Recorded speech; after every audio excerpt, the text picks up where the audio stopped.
থেকে মুক্তির মাস, সওয়াবের বৃদ্ধির মাস, কোরআনের নুজুলের মাস, সেহরি এবং ইফতারের মাস, লাইলাতুল কদরের মাস। এই মাস মধ্যে একটি বান্দা যদি নফল নামাজ আদা করে ওই ব্যক্তির ফরজের সমান সওয়াব পায়। আর যদি একটি ফরজ আদা করে আল্লাহ রাব্বুল আলামিন ওই ব্যক্তিকে 70টি ফরজের সওয়াব দান করে। তো এই মাস হচ্ছে সওয়াব বৃদ্ধির মাস, কি বলে ঠিক কিনা?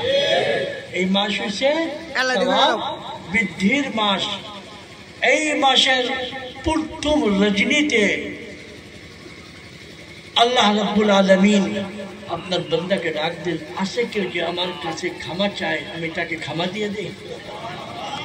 রমজান মাসের প্রথম রজনীতে জান্নাতের সমস্ত গেটকে খুলে দেওয়া হয়, একটা গেট বন্ধ থাকে না। আর জাহান্নামের সমস্ত গেটকে বন্ধ করে দেওয়া হয়, একটি গেট খোলা থাকে না। আর একটি ফেরেশতা ডাক দিয়ে বলে, ইয়া বাগিয়াল খায়র আকবিল ওয়া ইয়া বাগিয়াশ শাররি আকসির ওয়ালিল্লাহি উতকাউ মিনান নার।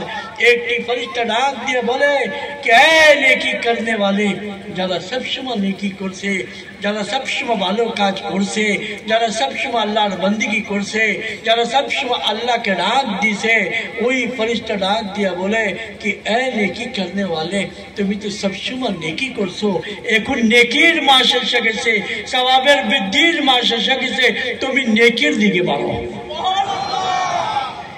আর যারা সবসময় গুনার মধ্যে লিপ্ত ছিল, রমজান মাসে গুনাহ বন্ধ করে না, আসছে না করতে গুনাহ